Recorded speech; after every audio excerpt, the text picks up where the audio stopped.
Hey there guys, today I'll show you guys another video on how I installed a couple extra gauges in the truck.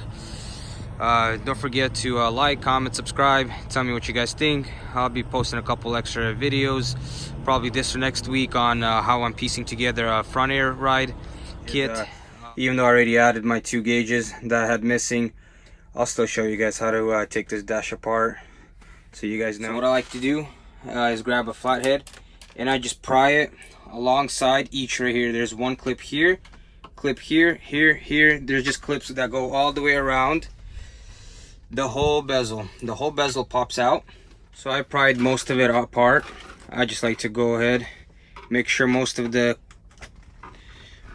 clips are loose enough for me to go ahead and pry it apart all the way. And then I'll just give it a little tug, and it should come out pretty easy. Not that difficult. Once this is out, put that whole piece aside. Now to get the rest of the gauges out, we got 3 bolts on top and 3 on the bottom. They're just Phillips head. Alright, so I removed all my 6 bolts and it comes out pretty easily. So like I said, in the back, as you can see, it goes from one gauge to another using these jumper cables.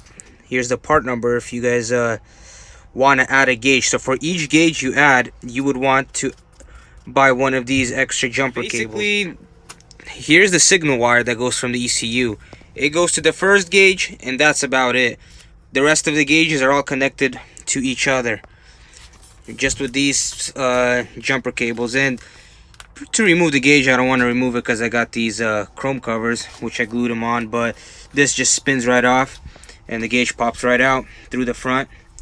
Very easy. So I actually, the suspension load gauge I added, all it is just a 1/4 inch line that I ran all the way to the rear airbag.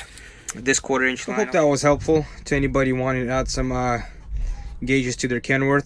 This panel I actually bought was originally from a w900 because I didn't want to drill the 2 extra holes. I just wanted an OEM panel that already had the 2 extra gauges.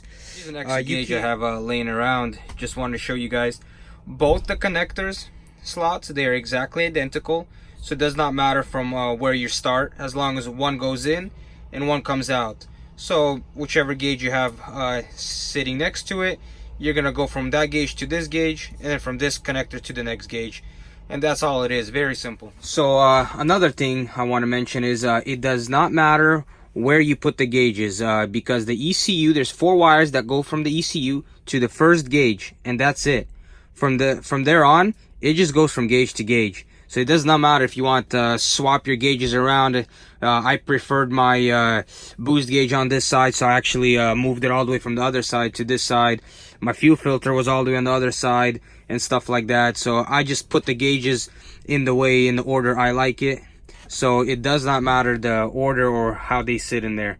Just wanted to give you guys a heads up.